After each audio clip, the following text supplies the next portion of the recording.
Welcome to the Dice Tower, a series of videos about games and the people who played them. And now, here are your hosts, Tom and Holly Vasel. Welcome to the Dice Tower. Yes, welcome to the Dice Tower. I'm Tom Vasel, and this is my daughter, Holly. And this week, we were able to do something that we don't normally often get to do, and that was go to a game convention. In Korea, there's not many board game conventions, if any at all. But this was a computer game convention in the city of Ilsan, which is just north of Seoul. And so it's only about a half hour from where I live, so we drove out there with a friend, Frank, to check it out. So go ahead. And these are some clips. Not great with my little portable video camera thing, Bob. I need a better one. But this should give you a general gist of what this game convention in Korea was like. Frank lives near the bottom of Korea, and so it doesn't get to come up to Seoul that often. And so it was good coincidence for him to come up this time, to come to this convention. We walked into the convention center, which is about as big as any I've seen, the same size as one I go to at Origins. And of course, Frank had to stop at a very popular coffee shop here in Korea, Holly's Coffee, and then we were ready to go into the center. The center is made up of all kinds of electronic games. Here's one we enjoyed playing, where robots are trying to push a soccer ball into the net. It was a lot of fun. But most of the games in the center were computer games. There wasn't many console games at all, and computer games really dominate in Korea. And here you see some people playing a game of Tetris, which has been out for quite a long time, but they're playing with motion sensors, and so that added an interesting twist to the game. But like I said, the convention center was mostly computer games, but there was some board games. We have here the Korean Board Gaming Society, and they're sponsoring these tournaments of two of the very popular games here, Settlers of Catan and Gemblo. And there's the award for winning Catan. That tournament is going to be coming up soon. This is an area that they have where they did different shows, musical shows and talent shows at the place. But right now what's going on, you can see here, is that they're having a Lexio, a board game, tournament or an explanation where there's some people on stage playing, and then they're explaining it and showing it on the screen at the same time, which is really interesting. Now you're thinking probably there's not a whole lot of people here, but that's a pretty decent amount of people considering, and people were coming and going, and it's a really neat way to learn how to play the game. This is the board gaming section, and these are all the people playing board games. And what I thought was interesting as I went around and looked at all the different board games is the people are playing all different sorts of board games, Euro games, a lot of Gemblo, but the people are from all different ages, all different kinds of people, different genders. It's just a really interesting setup and scenario, and to me, I really like that. Korean Board Games Company was there. Well, I guess a unique name, but they take a lot of board games that are popular and translate them into Korean, which is exceptional, and people are really glad about that. I'm seeing a lot more, and I'm very impressed with seeing translations of games like Agricola get there so fast.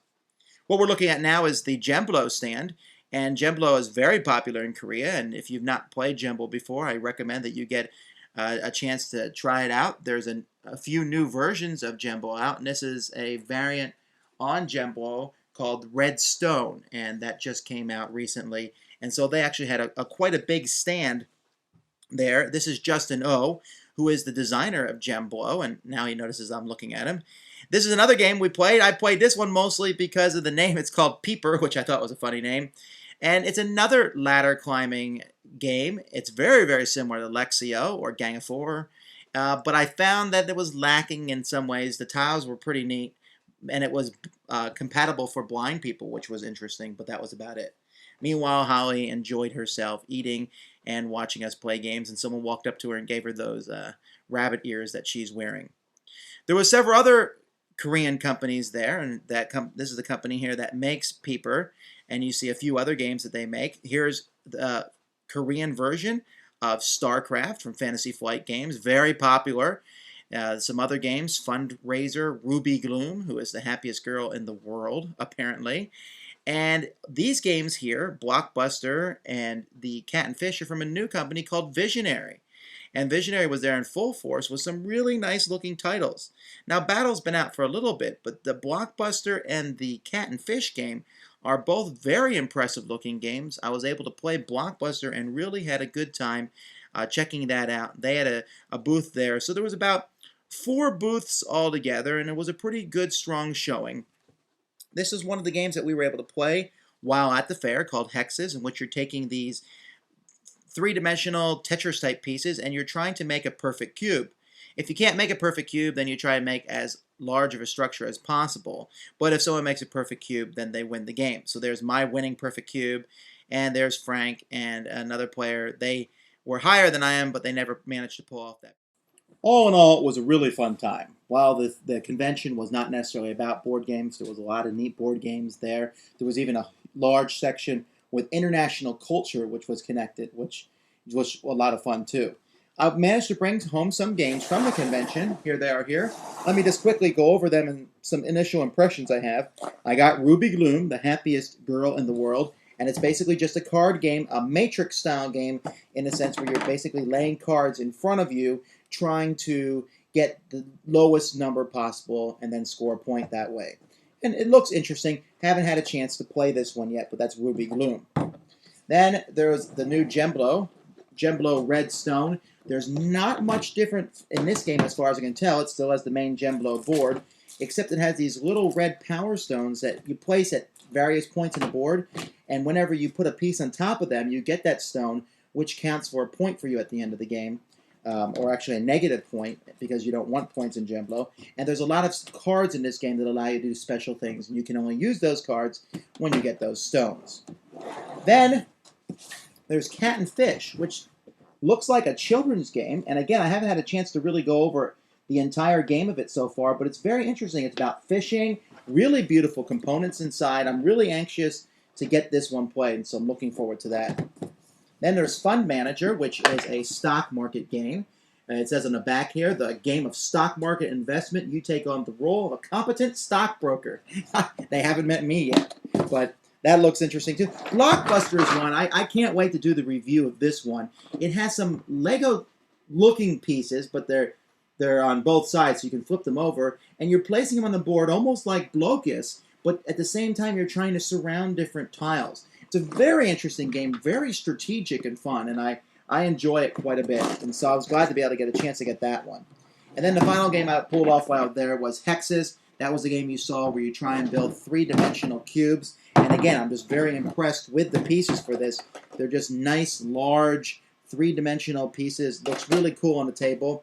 The game is maybe a bit too simplistic, but I can think of a few rule changes that would make it better. All in all, we had a fantastic time.